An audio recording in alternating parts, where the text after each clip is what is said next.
আসসালামু আলাইকুম। গতকালকে আমার একটুখানি মন খারাপ ছিল। কারণ বাংলাদেশের খেলা ছিল। আমি আসলে বাংলাদেশের খেলা নিয়ে কোনো ভিডিও আমার চ্যানেলে দিতে পারিনি। ১ম এ একটু বলি যে কেন দিতে পারিনি। এই মুহূর্তে আমি আছি বগুড়াতে। আমরা সবাই জানি যে ন্যাশনাল ক্রিকেট লিগ NCL টি-20 ফরম্যাটে যেটা সেটা 2nd এডিশন শুরু হচ্ছে এবং আজকে থেকেই সেটা শুরু হওয়ার কথা। সকাল থেকে বৃষ্টি হচ্ছে। রাজশাহীতে ফার্স্ট ম্যাচ এখনো শুরু হয়নি। এই ভিডিওটা যখন শুরু করছি এবং বগুড়াতেও এখন বৃষ্টি হচ্ছে। বগুড়াতেও আসলে টাইমলি খেলাটা শুরু হবে কিনা জানি না। তো যাই হোক মূল প্রসঙ্গে ফিরে আসি যে যেহেতু গতকাল রাতে আমি বগুড়ার উদ্দেশ্যে রওনা হব, আমি আসলে সারাটা দিন আমার গোছগাছ এবং হচ্ছে আমার যেই ছোট্ট একটা বাচ্চা আছে আমি সেই বাচ্চাটাকেই সময় দেওয়াটা বেশি প্রেফার করছিলাম। কিন্তু মনের মধ্যে একটুখানি খটখট করছিল যে আসলে বাংলাদেশের খেলার একটা ভিডিও বানাচ্ছি না। তারপরেও শেষ পর্যন্ত আমি আসলে আমার বেবিকে সময় দেওয়াকেই প্রাধান্য দিয়েছি। এবং তারপরে যে খেলাটা দেখলাম রাতে বাংলাদেশ এবং শ্রীলঙ্কা, আমার কাছে মনে হয়েছে যে আমি খুব ভালো একটা ডিসিশন নিয়েছিলাম। কারণ আমি যেই যেই লাইনেই আসলে একটা প্রিভিউ ভিডিও করতাম, সেই লাইনের ধারে কাছেও যেত না। যেটা যেকোনো পার্সপেক্টিভ যেকোনো অ্যাঙ্গেল থেকেই হোক না কেন। বাংলাদেশ প্লেইড সো পুয়ারলি শ্রীলঙ্কার সাথে এবং কেন আসলে আমরা তো ওই বড়, বড় ক্রিকেট বোদ্ধা যারা রয়েছেন বিশেষ করে ইন্ডিয়ান ক্রিকেট বোদ্ধা আকাশ চোপড়াকে নিয়ে বলছিলাম আকাশ চোপড়া কেন শ্রীলঙ্কা এবং আফগানিস্তানকে এগিয়ে রেখেছেন এই গ্রুপটাতে বা হার্ষা ভোগলেই বা কেন বাংলাদেশকে অত বড় করে দেখছে না ভাই বড় করে কেন দেখবে বড় মঞ্চে বাংলাদেশের খেলোয়াড়রা কেউ পারফর্ম করতে পারেনি আপনাকে একটা ছোট্ট এক্সাম্পল দেই সাকিব আল হাসান বিশ্ব ক্রিকেটে অলরাউন্ডার হিসেবে শাসন করছেন সেই ২০০৯ সাল থেকে এবং আমাদের কাছে তো তিনি ওই সময় থেকেই একদম বিশাল বড় একজন সুপারস্টার বিশ্ব ক্রিকেট কিন্তু তাকে মূল্যায়ন করতো শুধুমাত্র বাংলাদেশের বেস্ট খেলোয়াড় হিসেবে সাকিব আল হাসান একজন ভালো স্পিনার মোটামুটি ভালো ব্যাট করতে পারেন বিশ্ব ক্রিকেটে বড় বড় ক্রিকেট এক্সপার্টরা সাকিবকে শুধুমাত্র এভাবেই দেখতো দৃষ্টিভঙ্গিটা পুরোপুরি পাল্টে গিয়েছিল ২০১৯ ওডিআই বিশ্বকাপের পর যখন সাকিব আল হাসান ওয়ার্ল্ড ইভেন্টে বিশ্ব মঞ্চে সবাইকে কাঁপিয়ে দিয়েছেন এরপর থেকে সাকিব আল হাসানকে সবাই অন্য চোখে দেখা শুরু করেছেন তাওহিদ হৃদয়কে আমরা এত গালমন্দ করছি তাওহিদ হৃদয় এখনো বিশ্ব ক্রিকেটে এক্সপার্টদের কাছে বাংলাদেশের one of the best batters কারণ তাওহিদ হৃদয় চ্যাম্পিয়ন্স ট্রফিতে ইন্ডিয়ার সাথে 100 করেছেন এশিয়া কাপে শ্রীলঙ্কার সাথে ভালো ইনিংস রয়েছে প্রিভিয়াস এডিশনসে সো তাওহিদ হৃদয়কে এই জন্য বড় মঞ্চের খেলোয়াড় বড় মঞ্চে পারফর্ম করেছেন দেখে সবাই রেট করে লিটন কুমার দাসকে বাংলাদেশ থেকে হাইলি রেট করা হয় যদিও লিটন কুমার দাস বাংলাদেশের ভক্তদের মন পুরোপুরি কিন্তু এখনো জয় করতে পারেনি কিন্তু আমরাও জানি বড় মঞ্চে গিয়ে লিটন কুমার দাস কিন্তু ২-৪টা ভালো পারফরমেন্স দেখিয়েছেন তো এই জায়গাটাতে বড় মঞ্চে বাংলাদেশ দল হিসেবে কিন্তু ভালো করতে পারছে না এত বছর ধরে টেস্ট খেলছে ২০২৫ সাল এখন ২৫ বছর ধরে টেস্ট খেলছে বাংলাদেশ এখনো কিন্তু বড় মঞ্চে ভালো পারফর্ম করতে পারছে না বিশেষ করে এই দশকের অবস্থা তো খুবই খারাপ আমরা গত দশকের কথা যদি চিন্তা করি ২০১২ ২০১৬ এবং ২০১৮ তিনটা এশিয়া কাপে অন্তত বাংলাদেশ ফাইনাল খেলেছিল কিন্তু এখন আসলে যেভাবে যাচ্ছে বাংলাদেশ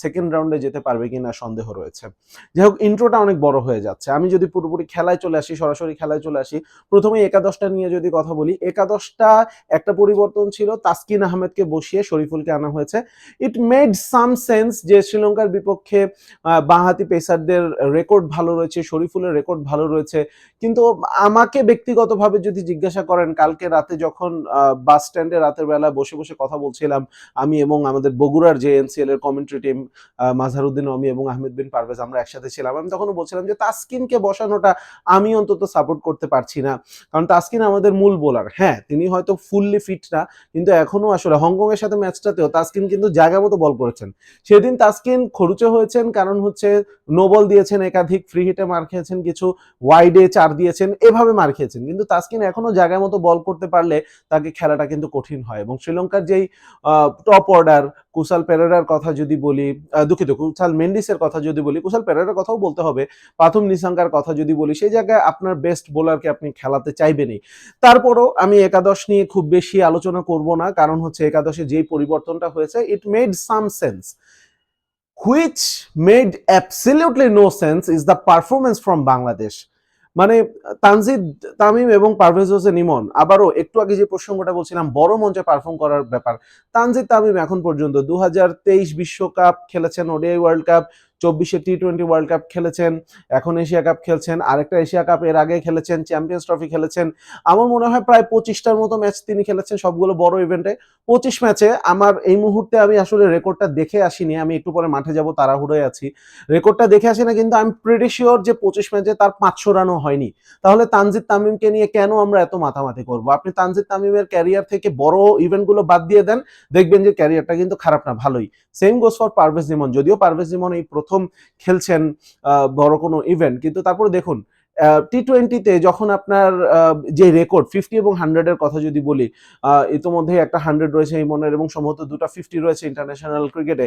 তার এভারেজ কেন এত কম? কারণ হচ্ছে যে 5-6টা ডাকও তিনি মেরেছেন ইন্টারন্যাশনাল ক্রিকেটে। এবং গতকালকে আসলে যেভাবে তারা খেলেছেন, আমি শ্রীলঙ্কান বোলারদেরকে অবশ্যই ক্রেডিট দিব, দুশমান চামিরাকে স্পেশালি আমি ক্রেডিট দিব, he bowled really well, Hasaranga bowled really well, কিন্তু সবচেয়ে বেস্ট বোলারটা কিন্তু চামিরাই ছিল। বিশেষ করে 18 আর 20 নম্বর ওভারটা তিনি যা করলেন, দ্যাট ওয়াজ এক্সিলেন্ট। এখন প্রশ্নটা হচ্ছে, আমি আরেকটা পেসারের কথা বলবো, আমি কোনো ছোট করে তাকে বলবো না, নুয়ান থুসারা। নুয়ান থুসারা বাংলাদেশকে পেলেই কেন যেন মনে হয় যে Glenn McGrath, Jason Gillespie, Wasim Akram, Waqar Younis সবার আত্মাকে কম্বাইন করে নুয়ান থুসারার ভিতরে ঢুকে যাওয়া হয় এবং সেভাবেই ঢুকে দেওয়া হয় এবং সেভাবে বাংলাদেশ প্লেয়াররা, বাংলাদেশের ব্যাটাররা তাকে এভাবে খেলেন। মানে আপনি যদি বাংলাদেশের সাথে শ্রীলঙ্কা এখন কিন্তু ইন রিসেন্ট টাইমস অনেক খেলা খেলছে, ওডিআই খেলছে, টি-20 খেলছে।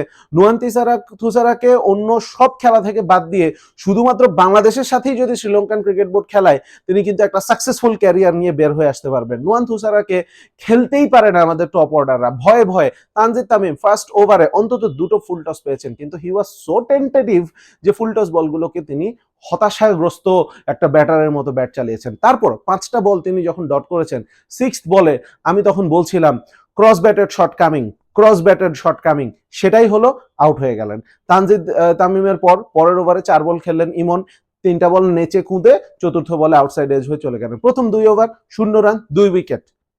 টি-20 ক্রিকেটের ইতিহাসে, ইন্টারন্যাশনাল টি-20 ক্রিকেটের ইতিহাসে মাত্র দ্বিতীয়বার এই ঘটনাটা ঘটলো এবং মানে ওই জায়গাটাতেই আসলে ম্যাচ বাংলাদেশ চেজ করা শুরু করলো। তাওহিদ হৃদয় ফর্ম হারিয়ে খুঁজছেন, বুঝলাম, তিনি একটা লাইফ পেলেন, একটা বড় শট খেলতে গিয়ে আউট হয়ে গেলে অবশ্যই সেটা নিয়ে সমালোচনা হতো অনেক, কিন্তু আমার কাছে মনে হয় যে অন্তত তাওহিদ হৃদয় একটা জিনিস গতকালকে ওই বলটাতে অন্তত চেষ্টা করছিলেন যে মেবি একটু কাউন্টার অ্যাটাকের কথা চেষ্টা করছিলেন। যাই হোক, লাইফ যেহেতু পেলেন, পরের বল ভালো একটা পুল শট খেললেন, 2টো রান নিয়েছেন, তৃতীয় রান নিতে গিয়ে বাউন্ডারি লাইন থেকে ডিরেক্ট থ্রোতে রান আউট হয়েছেন। প্রথমে রান আউটের প্রশংসা করতে হবে, ব্রিলিয়ান্ট ফিল্ডিং ছিল, সে বিষয়ে কোনো সন্দেহ নেই। এবার রান আউট নিয়ে আমি তাওহিদ হৃদয়ের সিদ্ধান্তের ব্যাপারে দুটো কথা বলি। প্রথম কথা হচ্ছে, এটা কখনোই 3 রান ছিল না। তাওহিদ হৃদয় একটা ফুল লেন্থ ডাইভ দেওয়ার পরেও এত বড় একটা গ্যাপ ছিল তার পপিং ক্রিজ এবং ব্যাটের মাঝখানে যখন স্টাম্প ভেঙেছে। আর তারপরে কথা হচ্ছে যে আমরা যখন রিপ্লেতে দেখলাম, রিপ্লেতে যখন পিচ ভিশন দেখাচ্ছিল, তখন কিন্তু আমরা দেখলাম তাওহিদ হৃদয় প্রথম রান নেওয়ার পরে দ্বিতীয় রানের মাঝপথে তিনি হয়তোবা ডিসাইড করেছেন যে তৃতীয় রানটা তিনি নেবেন। প্রথম রানটা তিনি কিন্তু ওইভাবে পুশ করেননি। মানুষ সেকেন্ড রান মানে 2 রান নেওয়ার জন্য দৌড়ালেও প্রথম রান থেকে যে ইন্টেন্সিটিটা থাকে সেটা তাওহিদ হৃদয়ের ছিল না। প্রথম রানের জন্য কিন্তু পুশ করেননি, দ্বিতীয় রানের মাঝপথে এসে তিনি পুশ করেছেন। By then it was already late. সুতরাং দুটো ব্যাপার, একটা হচ্ছে যে 3 রান তো কখনোই ছিল না, দ্বিতীয় ব্যাপার হচ্ছে যে তিনি একদম লাস্ট মোমেন্টে ডিসাইড করেছেন।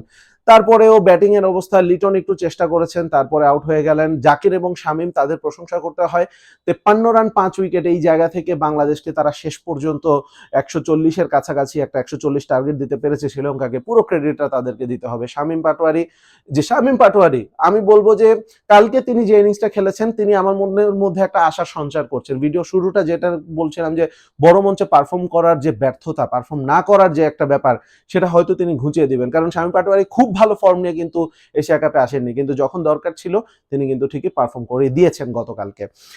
এবার আসি হচ্ছে যে আরো বড় হতাশার জায়গা, আমরা এশিয়া কাপের আগে বারবার বলছিলাম যে এশিয়া কাপের আগে বাংলাদেশের মূল যে শক্তিমত্তার জায়গা সেটা হচ্ছে বোলিং, এবং দ্বিতীয় শক্তিমত্তার জায়গা হচ্ছে top order batter. Top order batting এর কথা যদি বলি, ইমন আর তামিমের অবস্থা তো খুবই খারাপ, দুটো ম্যাচেই তারা ফ্লপ করেছেন। লিটন দুটো ম্যাচেই কিছু না কিছু রান করেছেন, কিন্তু বোলিং আমার তো মনে হয় যে এশিয়া কাপে বাংলাদেশের ব্যাটিং এর চাইতেও বড় হতাশার জায়গাটা হচ্ছে বোলিং, যেটাকে আমরা সবচেয়ে বেশি শক্তিমত্তার জায়গা বলছিলাম। এবং শুধু আমরা না, যেটাকে ক্রিকেট এক্সপার্টরাও বলছিল যে বাংলাদেশের বোলিংটাই হচ্ছে স্ট্রেংথ।